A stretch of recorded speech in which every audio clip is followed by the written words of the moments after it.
Hello and welcome back to the Boys Upstairs show. This is the week 3 NFL show. Woo! Woo! Some good energy right there from the roar. Um well, as everyone can see, week 3 is not or week 2 did not treat me well. It treated a couple of others in here pretty well. I know Kobe probably had a fun time watching his Patriots have that. I don't know what that game was with the Dolphins, if that was college, if it was Probably not a Maction, good. like that was bad. um, but Nixon beat yeah, the Browns. Nixon beat the Browns, so not even really a win. that's not a Yeah, win. that shit was a preseason game. That's another preseason game. Um, Caleb Johnson took a kick to the crib. Yeah, yeah. yeah, There's Caleb Johnson might be the best kick returner in the game. We're gonna have to discuss that. Real quick, Tommy, give us some thoughts about how he probably cost you guys a win there. I mean, like I don't think there's ever been more of like the game's not technically over, but like when that happens, like we lost. Like the game is over. Um, you got to know the rules. Unfortunately, he's a rookie. He had a great college career, had a lot of hype coming into the season. A lot of people thought that he was going to be like thunder and lightning with Jalen Warren, and unfortunately, he has not produced very much at all. We had him on kickoff. He fumbled in week one, and obviously that happened in week two. So they just demoted him off kickoff team yesterday, and Oof. things are not looking good for him right now. But hey, this is the time where he locks in and makes everybody forget that even happened. Yeah, listen, not all rookies are gonna shine right away. Like, I mean, my guys over in Chicago had about like 9 picks through the first 2 rounds, and I think it's accumulated 7 yards and like 6 healthy scratches so far. So we're not panicking, but there is something about the rookies where it's like if Caleb Johnson were to have gotten a handoff, taken it for 8 yards, fumbled, and they take it back for a touchdown, it's like, yeah, that didn't like lose us the game, but it was a pretty like pivotal moment, and that sucks. But it's like you can't do that on special teams. Like that might have been worse than Gunnar Olszewski Yeah, yeah, actually like toe tapping in to lose yeah. 25 He yards. fair caught, toe tapped a punt inside the 10 for no reason, and he was an all-pro kick returner, so that made negative Not sense. not after that he wasn't. At least Caleb Johnson's a rookie, so you'll be like, all right, he's a rookie. That guy was like all pro. It's like, well, do you not know that it was a kickoff or Yeah, you what? can't you can't be named Gunner and do that. Like if your name's Gunner and you're playing football, you should probably be pretty fast and pretty good at running the ball, which he is a fast runner, but not so good up here. Yeah, you know, this week though, Steelers Patriots, Kobe. So I'm That's a excited for that. That'll gimme. be, that'll be a good matchup. Well, before we dive into it, I just wanna give Matt Eberflus my deepest fuck you ever, for what you've done to us and how far you set back this franchise. Not really that far at all, but we can't. This is a can't lose game. You can't lose to the Flus, especially in your own barn. I've seen the Flus loose before. I want to see him tight. I want to see him panic, and I want to see him do that dumb face where he's like, when he makes a stupid decision, or and he might even call his timeout that he held from Thanksgiving last year. So if I'm Ben Johnson, I'd watch out for that. But that's here and there. Week two's in the past now. We move on. And here's to winning football for the rest of the way. So we're gonna kick it off with a divisional matchup here that I hand selected at the beginning of the week. We're going to do Broncos Chargers. Chargers are 2.5 point favorites at home, which SoFi Stadium being at home really doesn't mean that much. Total 45 and a half, pretty neutral. The Chargers have kind of looked pretty strong to start the year. They rolled over the Raiders with quite ease and took down the Chiefs, who are Super Bowl runner-up week one. So, but 2.5 is tight. I mean, the divisional tax really kicks in here. But let's shoot it over to Tommy. Yeah, so like Sam said, Chargers are looking really good. Chargers have surprised me thus far. I thought for sure last week that the Chiefs were going to find a way, figure it out, because the Chiefs are the Chiefs, and you have to respect them. Chargers looked really good, and the Broncos to me, like I realize that they're 2-0, but it's a weird 2-0. Like they barely beat the Titans. The Titans had a chance to win that game in the fourth quarter on the last drive, and Cam Ward was hitting guys in the chest and they were dropping passes. And then this past week, the whole leverage call thing on the field goal, and are the Colts legit? Like, we don't know yet. Like, it's kind of a similar vibe to last year. You could say it's a similar vibe to both the Saints and the Vikings, where early on in the season they were both undefeated, and you're like, oh, the Saints must be really good because they scored 45 points in 2 games to start the year, and then they were, ass for the rest of the year. But then on the other hand, the Vikings ended up being a 14-win team, so you're like, you know, it could go either way with that. Um, Broncos though, like I just don't know. Like they're a weird team to me. Like I feel like some people are super high on them, some people are like, and they have a great defense, but I don't know. This is a weird divisional game, like you said, Sam. It could very well be a 1 point game. Um, but just based off the knowledge that we have 2 weeks into the season, which is a very small sample size, you got to go with the team that has proven that they have beaten good teams. And I'm gonna go with the Chargers -2.5. I hate the 2.5, obviously, but Chargers I feel like are the better team. They've proven it, and I think that the Broncos, if they win this game, my opinion on the Broncos will change. But up until this point, I have to take the Chargers, and 45.5 is a weird number also. This game could be a variety of different scores, so I don't feel confident one way or another on taking the total, but I'm gonna go Chargers. I'll follow you, Tommy, because I pretty much agree with everything you have to say.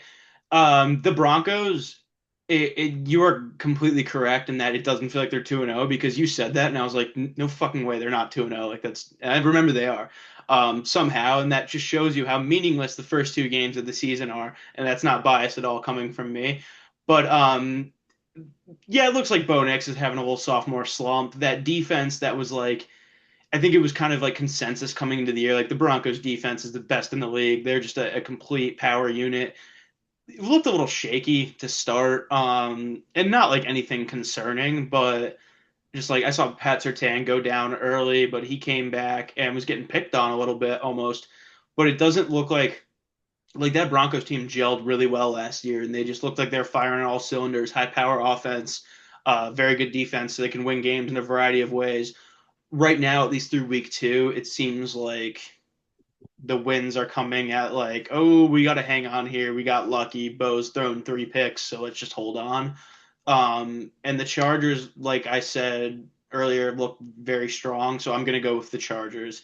And I hate the week 3 matchups because it's like any team can start 2-0, any team can start 0-2, whatever. Once you get into week 3, it really starts to weigh on you. Like, are they really going to win 3 straight? Are they really going to lose 3 straight? But you got to kind of take that out of your mind and take recency bias away and just kind of look at the facts. And the Chargers look like a pretty complete unit here, and they're playing good football. Keenan Allen looks young again, unlike last year.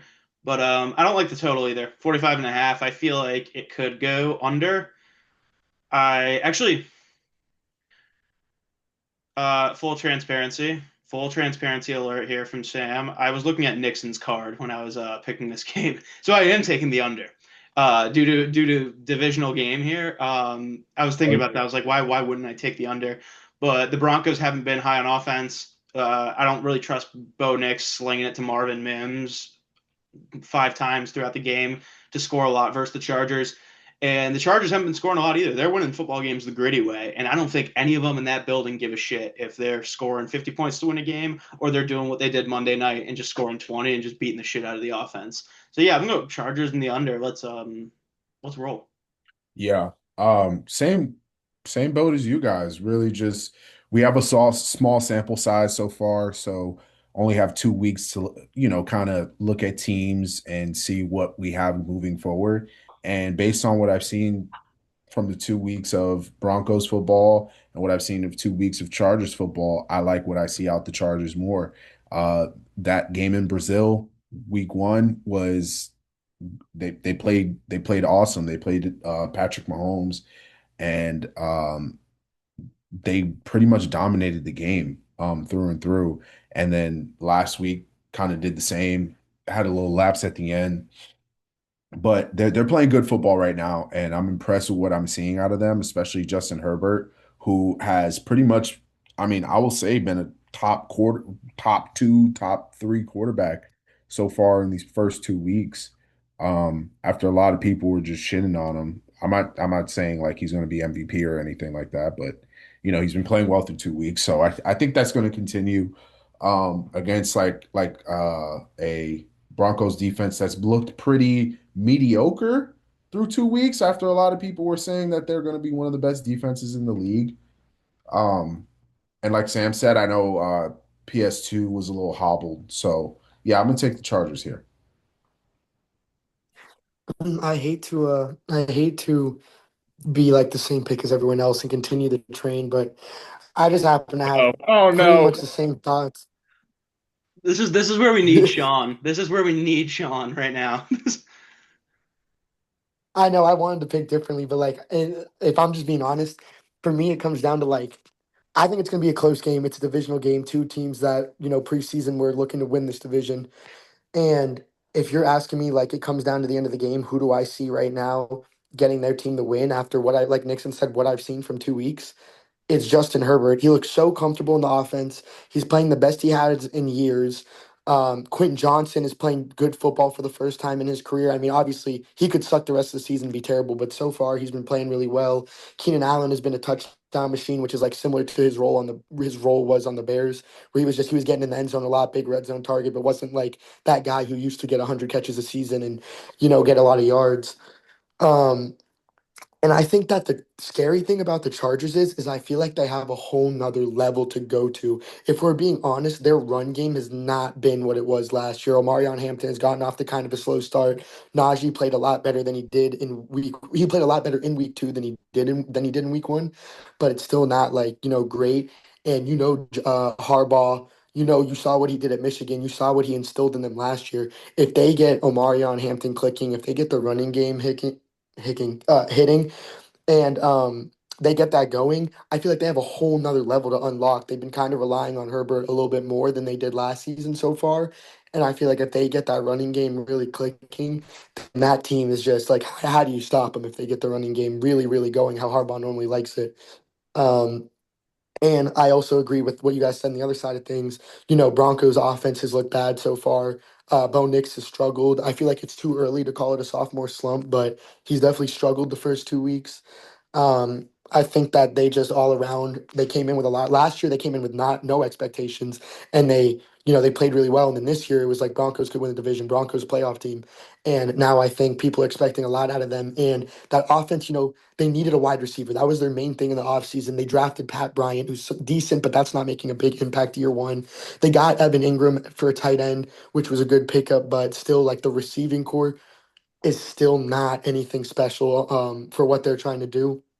So I just feel like the Chargers right now are better than the Broncos. I still feel like the Broncos can turn it around, end up having a good season. And I still feel like there's a possibility the Chargers end up being like a decent team, but not as great as they are. But for right now, I think the Chargers are the better team. And I also agree with Sam. I'm taking the under. Broncos offense is not been clicking. And the Chargers, like I said about Harbaugh, he's let's, get up and then run the ball down your throat. I can see them running a lot of clock. If they get up early, I can see them trying to run clock, and I feel like this, divisional game, two teams that play each other quite often. I feel like it's an under, and the Chargers -2 or 2.5.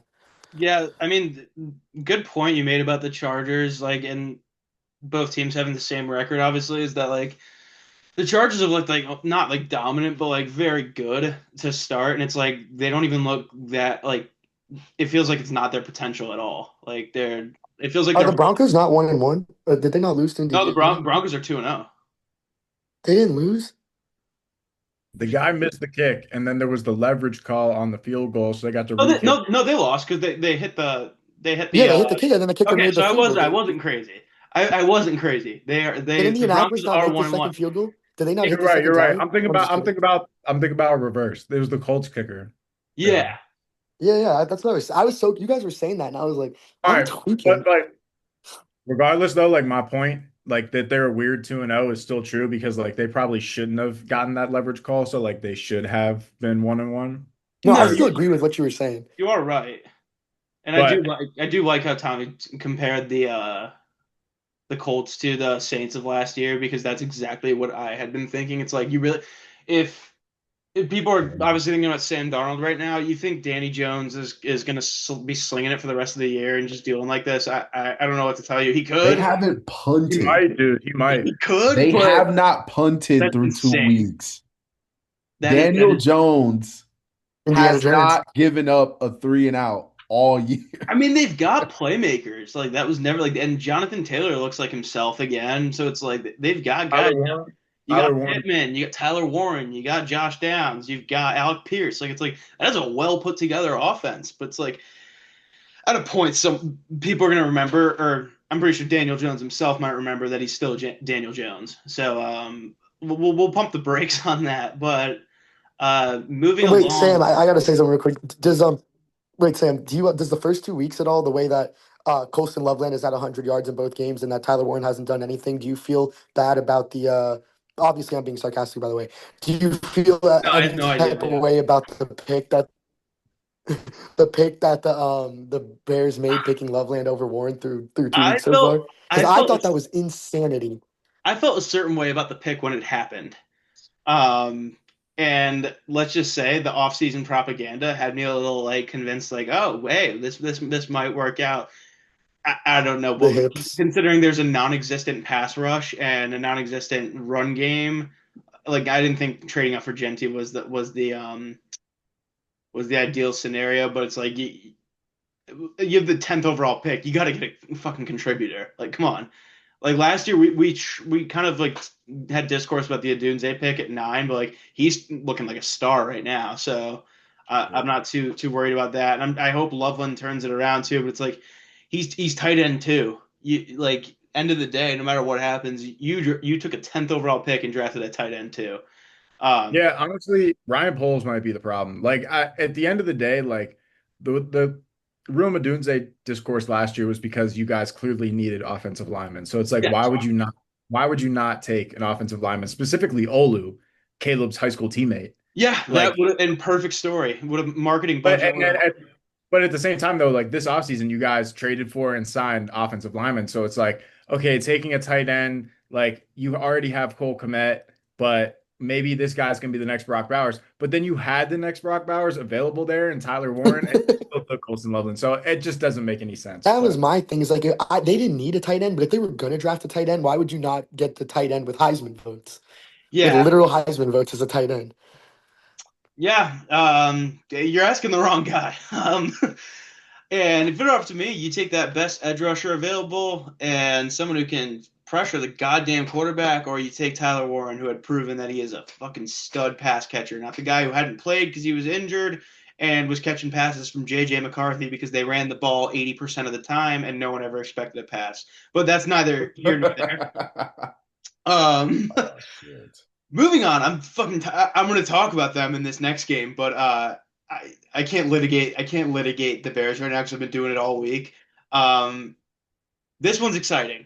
This is an exciting one coming up. We got Ravens hosting the Lions, and for those of you who don't know, I feel like this game, and I'm kind of previewing here, there might be 150 points scored in this game because the Ravens have scored 40 points in back-to-back weeks, and Lamar Jackson, I'm not afraid to say it, is the best fucking player of all time. That dude's just unreal. essentially Chris Boswell, but either way. Okay, you can go 1A, 1B there, but and then the Lions, obviously, you saw what they did, turned it up, put up a 50 piece against a team that I really don't know. I don't know which team it was, but regardless, Ravens are 5.5 point favorite, which after the start the Lions had kind of seems about right. At the same time, it's a little big considering how high powered they are. Prime time at M&T Bank, I swear to God, if the Ravens don't pull out the blackouts, if the Ravens pull out No, the it's black, blackout. It's if the Ravens blackout. pull out the It's blackout. blackouts, It's blackout. it's ball game over. But yeah, totals at 51.5, spread 5.5. Kick it over to Nixon. Yeah, so it's blackout. It's Monday Night Football. It's Lamar versus the NFC team. Like, we I all know mean, the but record. to go back really quick to the Colts thing, Lamar's only NFC loss, Daniel Jones. So maybe he is legit. Dude, you're struggling because the Colts are NFC. Okay. I think you said the Colts, like that was his only NFC loss. But that is fucking insane. He lost to Daniel. Daniel Jones is the only NFC quarterback to beat. Lamar Jackson. Daniel Jones is getting way too much press right now, but continue. But anyways, yeah, just I feel like it's, early season, we kind of kicked ourselves in the foot.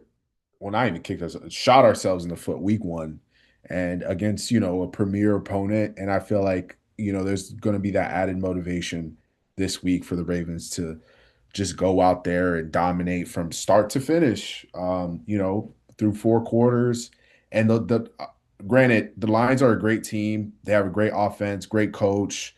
And I know they're going to put up points. It's going to be a good game, which is why I was kind of nervous about the 5.5 because that's a kind of a big spread. I'm not going to lie. I respect the Lions. Surprisingly large number. Yeah, it's a big number. 5.5. I was expecting more of like a 3.5. The blackout unis give that 2 points. Yeah, they gave them an extra 2 points because they were in the blackout. 100%. But yeah, that's really all I think. I think the Ravens are going to go out there and do what they do. I'll jump in. Obviously, Ravens have had like a pretty impressive offensive output thus far through 2 weeks. One of them was against the Browns, so it's like whatever. But week one against the Bills, putting up that many points, definitely very impressive. And I was very scared watching that through like 3.5 quarters until obviously the meltdown happened. But regardless, like the Ravens are the Ravens, like they are the peak uh, regular season team that you have to respect. Obviously, the Lions had a shaky start to the year, and everybody's like, "Oh, the Lions are only good because of the coordinators, whatever." And I'm a Bears guy. I root for the Bears. I hope that the Bears are good. Who knows if that was like a real, measuring stick type of game last week?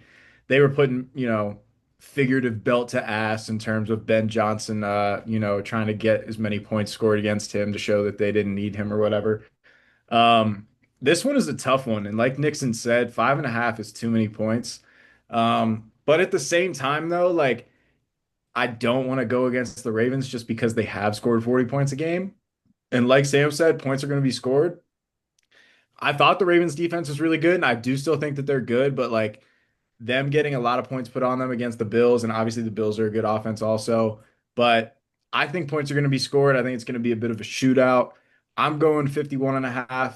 I'm going over for that. And I just found this little stat that has pretty much nothing to do with any of my pick, but Ravens have not been an underdog since week one of last year against the Chiefs to open the season. That's 21 straight games that they have been favored, which is pretty crazy. And this one being 5.5 is pretty crazy as well. So like I said, it's gonna be a great game. I'm excited to watch it, but I'm just going over because I think points are gonna be scored. I I'm hopping because I'm also taking the Ravens. I don't often take the Ravens just because we only pick them when they're playing the Bills or the Chiefs, and those are like the only two teams in the NFL that I think I would probably pick. And last time we picked this game, we did it. Was it last year or 2 years ago? We picked this 2 years game. ago. I took the Lions. I think the 2 years ago, yeah, the Lions lost by like 128. And that's when the Lions were like, they were really good. They were like 5-0 to that point. Ben Johnson, they were looking really good. And now the Lions are kind of taking a step back, lost their coordinators, struggling a little bit to start the season.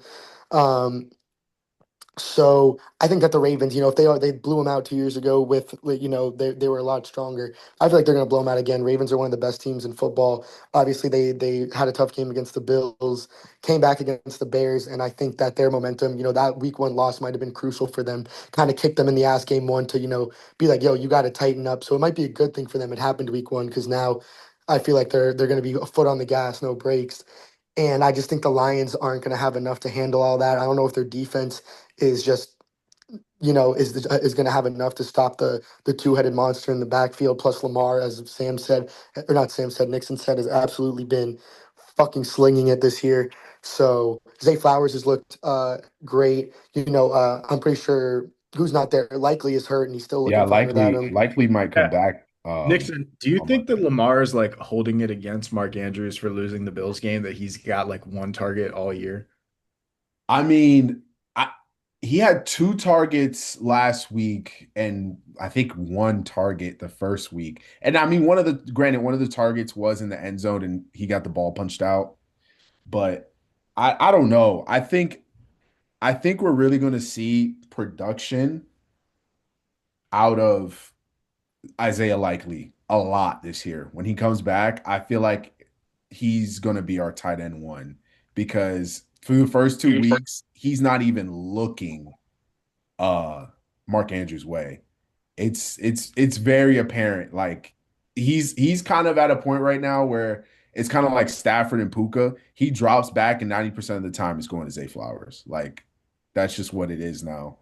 And it's working. Like Zay Flowers is he's booming so far this year, and I hope he keeps it up, obviously. But he's kind of been a slept on receiver going back to last year where a lot of people discredit him because the Ravens are Lamar and Derrick Henry, but Zay Flowers is a really talented receiver. He's definitely trying to put his name in the hat for one of the top receivers in the league this year. And if he keeps up the trajectory he's going, he's definitely gonna be in consideration for that. But yeah, going back to the Mark Andrews thing, I definitely see where I feel like that connection was a little bit severed after what Yeah. happened in Buffalo last year. My bad, Cope. I didn't mean to cut you off, but No, you're good. I had to cut That was a Mark great question. Andrews. I No, have that Mark was a great Andrews question. in my other league, and I had to cut him today because I was like, he has 0 points. So clearly he It's doesn't. okay. I'm about to cut Colston Loveland. Fair enough. Uh, What's but crazy is my backup tight end. I have Mark Andrews right now. My backup tight end is Kyle Pitts. So I'm like, fuck. Yeah, it's It's Kyle Pitts here, I'm telling you. I Strickland, don't know if man. you guys saw that meme that I sent. There was like people who picked seventh through ninth in their fantasy leagues. It's like AJ Brown, Travion Henderson, Devontae Smith. Like that's pretty much my whole roster, and they all fucking have done nothing so far. So 0-2. We're 0-2 right now, but like we're gonna have a team meeting like the Dolphins did in week. Players only, Players like only. the The week Dolphins. 3 players only, that always works out well. Well, I know you got Yeah, as I cut was off. saying, I'm taking the Ravens. Okay. I was gonna say we cut you Yeah, off a yeah, million yeah. times there. No, that's all good. Yeah. So in conclusion, I'm taking the Ravens, and I'm also taking the over. Ravens might cover this by themselves. They're like one of those instances where it's like 40 to 14, and the Lions give 14. Um, but I think you'd be stupid with these two teams. Like it is still the Lions with their offense, even though Ben Johnson's not there. It's still Goff, Gibbs, Montgomery, Amon-Ra, Dan Campbell. So like that's always a chance. And Jameson Williams, who's a big play away from having like 2 touchdowns every game. He's like he could go for a 75-yard touchdown literally any moment in the game. There's really like you can't even be mad about it. Yeah. So and then obviously the Ravens, they've been scoring like crazy. I don't see them stopping. So the over in the Ravens. Yeah, so um before I go on to defend the Bears here, I'm going to just say if you're not taking the over here, like you're an idiot. I don't care what analytics say, what like the sharps say or whatever. Everyone's got to be rooting for the over in this game. I really don't see a world where it doesn't happen. So throw that on my card, spank it there, and keep it there.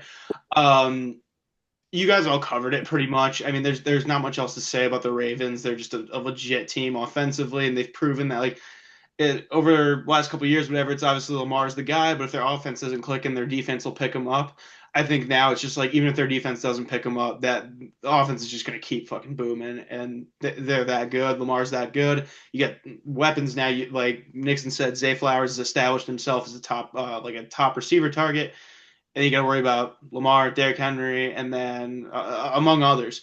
And then that blocking from their O line on the run and pass, I think, goes unnoticed a lot of the times because of the sheer talent there.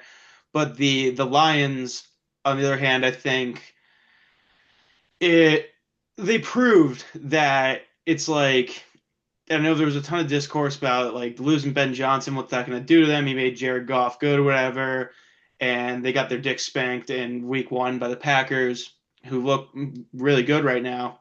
But you got to remember that's the same unit playing together, and that's a good unit in Detroit on offense. And I don't care who the quarterback is, if you've built up that kind of chemistry and had that kind of success with the guys you're playing with, it really doesn't matter who's calling the plays anymore, and it's gonna work. And they had some questionable play calls, faced a lot of pressure in Week 1.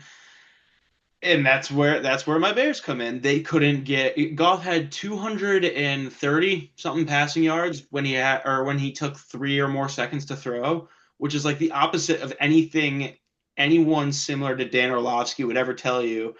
And I mean, I thought it was insane. They couldn't get pressure for shit, which spending money on Sweat, Grady Jarrett, Dio, I don't remember how to say his last name, but you've got like hundreds of millions of dollars invested into this D line that just couldn't get a single, like not even a sniff of a pressure on Goff. And then you got your top corner, one of the best in the game, Jalen Johnson, who makes a great play and then goes out, and it's like, well, shit, we're already down 2 corners, and then T.J. Edwards and Grady Jarrett didn't practice this week, so I assume they were somewhat hurt during the game, and that defense kind of just fell apart. And when that Lions offense gets in a rhythm, I don't care who's calling the plays, they're really fucking good. Their skill guys are amazing. Amon Ross, great. Jameson Williams, like Cope said, he just runs down the fucking field, and 9 times out of 10, he's going to beat everyone because he's just that fast.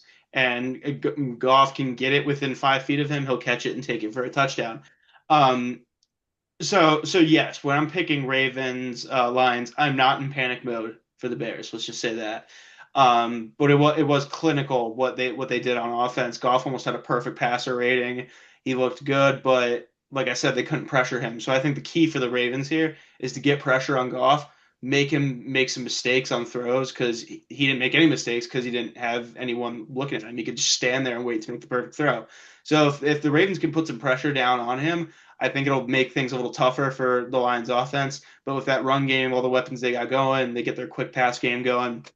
I think they should be fine for a few points and to keep it in line with over 51 and a half.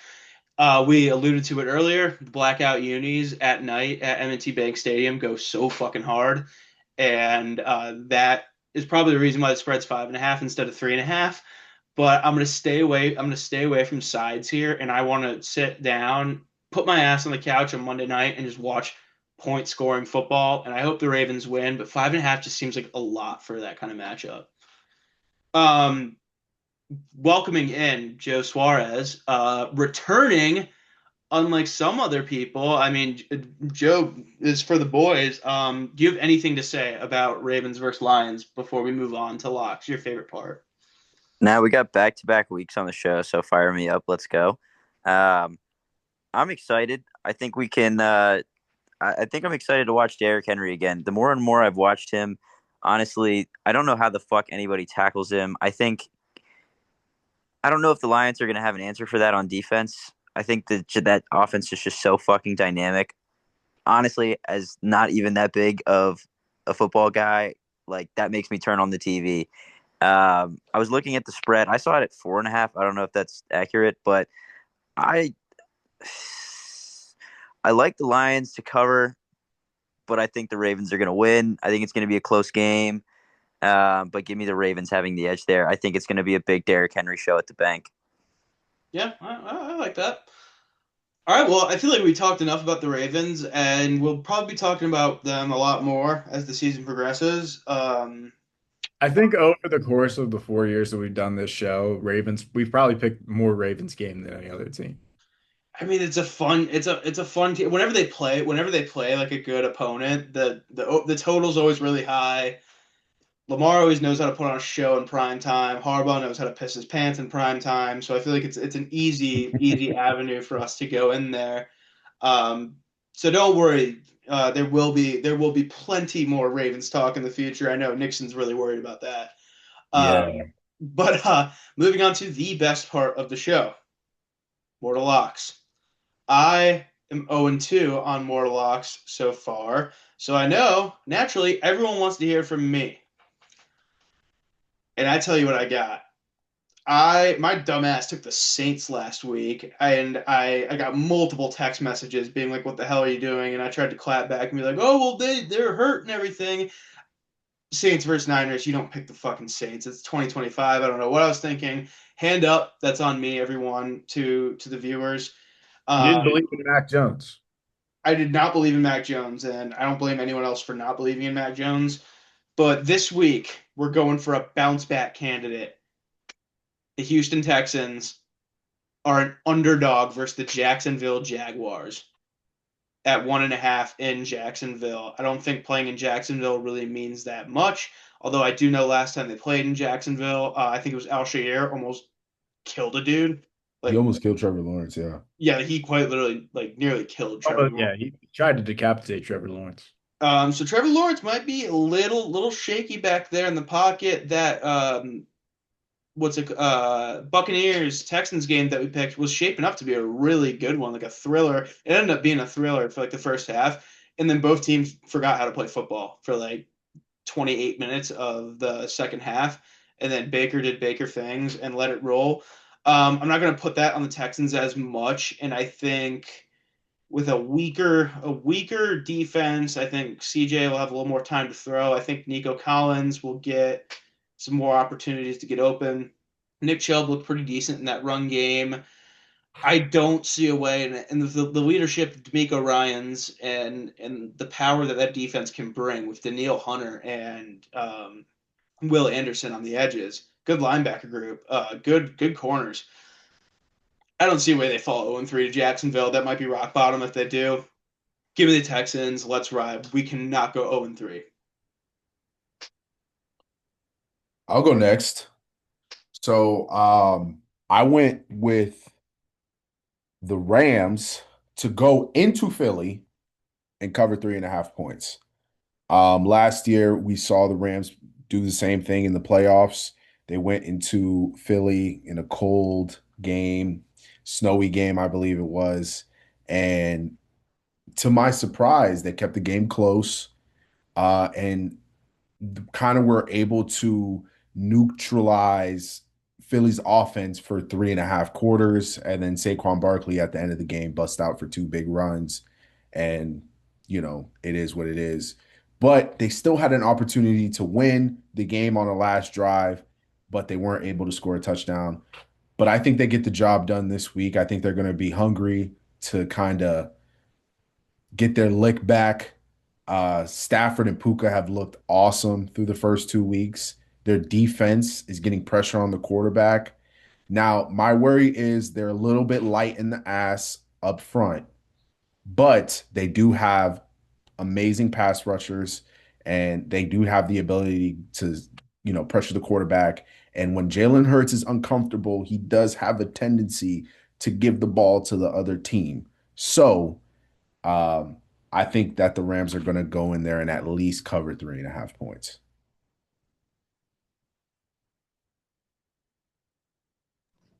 I'll go because I'm picking from the same game, but I'm taking the over. So obviously, if you need a same game parlay lock, it's the Rams and the over is what we just discovered. But I'm taking the over because the Eagles have been squeaking by so far. They beat Dallas by like whatever it was, 3 points. They beat the Chiefs by 3 points. Their offense has been solid, but not clicking like you would like to see. Obviously the big story for them is AJ Brown. He hasn't really done anything so far. Not his fault. Like they're really not throwing it to him, but um, he's not really getting involved in the offense.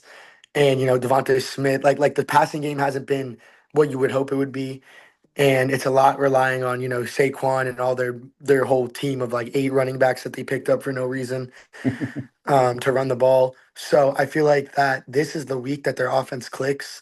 I feel like first 2 weeks, like the point that I think it was Sam made or no Tommy made that the Saints last year scored like 190 points in the first 2 weeks and then they didn't score again for the rest of the season.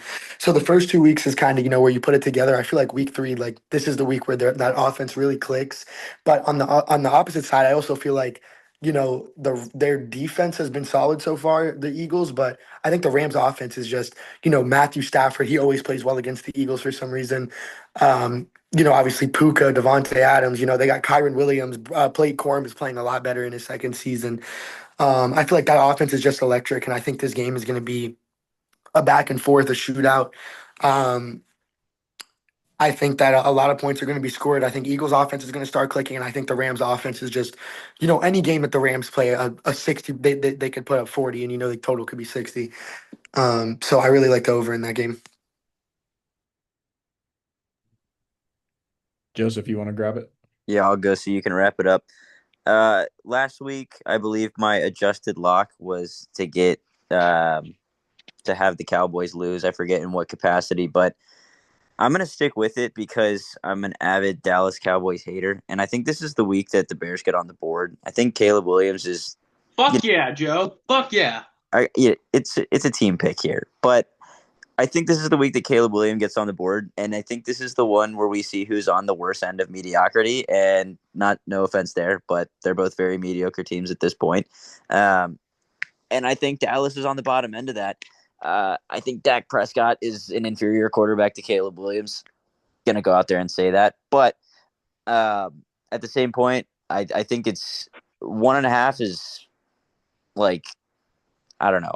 I honestly think that you could make an argument for the Bears being the favorite here, despite record. But um, give me give me the Bears outright, and hopefully I'm right about Dallas losing this time. Let's see who's on the further end of mediocrity. So Sam, you got to clip that Dak Prescott is inferior to Caleb Williams. That Yeah, has yeah, that's that might be the show dropping reel. that's that's that's a clip right there. Yeah. I mean, Dallas almost like they had so many chances to lose to the Giants, which was crazy it without. how do But they do it? yeah. All right, I'll round it out here. I'm surprised I'm the only one that's taking this, to be honest. Obviously we know rest in peace to Joe Burrow's toe. And also JJ McCarthy's knee or whatever it is.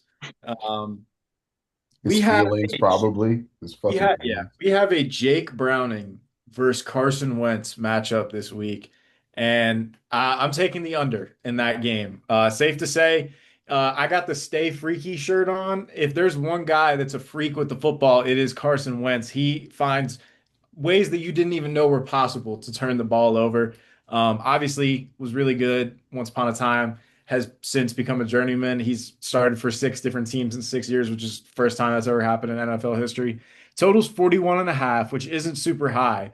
But like there have been like multiple Steelers games over the past year or two that are like 33, 34 points. So the fact that the Jake Browning versus Carson Wentz Bowl is 41 points, I'm taking the under. This is definitely going to be a very not like when you're watching Red Zone on Sunday, they're gonna cut to this game every 45 minutes. Like there's no highlights coming from this game. So I think like and like this is definitely the only time this season where I'm gonna be taking an under that has the Bengals defense in it because they are butt cheeks. But Vikings defense is good. Two quarterbacks who are not starting quarterbacks. Points are not going to be scored. And the Bengals offense has been struggling low key with Joe Burrow. So the fact that they now have Jake Browning starting, I think it's going to continue. And under 41.5, that's the lock of the week. I will follow with some closing remarks to Tommy. And I love that you picked this game. Everyone knows that Joe Burrow plays like David Blau in September every year and then kind of kicks it up if he doesn't get hurt, which sadly he did this time. Um, and I'm not worried because I still have Jamar Chase in my fantasy team, and Browning only throws to him, which is nice. But talking about the backup quarterbacks, I like he brought up Carson Wentz because like there's your backups that come in, and it's like this guy's going to be timid and try to follow all the play calls perfectly and learn this offense and try to win himself a starting job. Carson Wentz doesn't give a shit. He's going to let that thing rip, and if he throws a pick, he's going to throw that pick with some goddamn authority. And it was a moment of respect I had for Aaron Rodgers. I think it just happens with age. I think it was like a third or fourth down play at the end of the game, and he just didn't have it. Instead of trying to run around and be a hero and take a sack or something, he put that ball on a rope to the safety in the center of the field and just took it like a champ. And I love that. I love when guys. I don't like this new wave that quarterbacks are so afraid to throw picks. Like I want the guy going out there and slinging it and getting his head taken off after he throws and looking on and be like, oh shit, I just threw a pick. Like that era of quarterback, the true gunslinger. Same thing with Russ at the end of the Giants game. He just launched that bitch like 400 yards He just threw it up to right into double nobody. coverage. But that, The I mean, young respect. quarterbacks are being coached of like, oh well, you got to use your athleticism and take your checkdowns. Like I want my guys letting it fucking rip. And that is one piece of respect I have for Carson Wentz that he will let it rip. There will be hospital balls in that game, plenty of them. Yep. Carson Wentz is probably going to have at least one fumble. If there was a line on that, I would take the over 0.5. but yeah, under for sure. There's gonna be picks. There's gonna be fumbles, and that's the only part that's gonna come on in red zone is like you're gonna be like, oh, third quarters are starting. Oh, this game's happening. Oh shit, someone just fumbled. Oh shit, Carson Wentz just threw a pick. Jake Browning, who is that? But yeah, if anyone got anything to add, any interesting nuggets? We got a Caleb versus Kyer Bowl today. I think that's the first time that's happened. So that's pretty cool. Oh Interesting. yeah. Not Caleb today. was fire. Well, Sunday. Sunday. You got Um, yeah. we got Cove Patriots versus Steelers. So rivalry game there. Oh yeah. Yeah, no. So should be some good ball played. If the Steelers defense wasn't like playing like shit to start the year, I'd say like Steelers Patriots is one that you would not see on red zone until Chris Boswell hit a 67-yarder to finish it. To win the game. Still probably gonna be that way. Like, how is this game tied? It's gonna be 14-17. Boswell's gonna hit a 60-yarder, and then hopefully we win in overtime. I would just like to give kudos to Matt Prater for being the best player on my fucking fantasy team. That dude has been averaging 15 through the first 2 weeks. Absolute monster. Shout out to Matt Prater working out at a high school 2 weeks ago. Now he's balling out. Dedication to the craft, man. It's about who wants it more. Matt Prater, open invite. Boz, open invite. Brandon Aubrey, literally Honestly, this is the Kicker podcast. shout out. Yeah. Kicker. I Shout mean, out to the Kickers. we have a lot of QBs on the open invite list, and I'm really jonesing for some Clayton Tune on here. I think that'd be some good content, but Clayton Tune's still in the league. Is he on the Cardinals still? I don't know. Yeah, I don't know either. I don't think so. He got picked up by another team, I think. Carson Wentz open invite. I think every time I hop on here, I give a Jeff Reed shout out. I'd love to give an invite to Jeff Reed. Jeff Reed open invite. Tyrod Taylor. Shout out to Tyrod Taylor. Yeah, He's Tyrod starting Taylor. this week too. Tyrod's starting this week, so shout out him. Oh, it's actually Baker Mayfield came out and said it's actually Tyrod. Tyrod Taylor. Yeah, he won't ever. He's such a good guy. He won't ever correct you, but it is Tyrod. Apologies. Shout No, out you to don't have to apologize. Just be better next time. Yeah. All right. Well, shout out Cole Kmet. yeah, shout out Cole Kmet for never fucking joining the show, and he's the one. Like, it is not an open invite anymore. This is a forced invite. Like, I will come and take you into custody and put you on this goddamn show if I have to, because you're certainly not catching passes right now. So I don't know what else you're doing. That might not help my case, but still, Cole, come on the show, dude. Just come talk shit. Like, come talk with the fellas. But nevertheless, like and subscribe. I can subscribe. I'm elated to be here for the third week, and let's keep doing it until the Bears are crowned Super Bowl champions.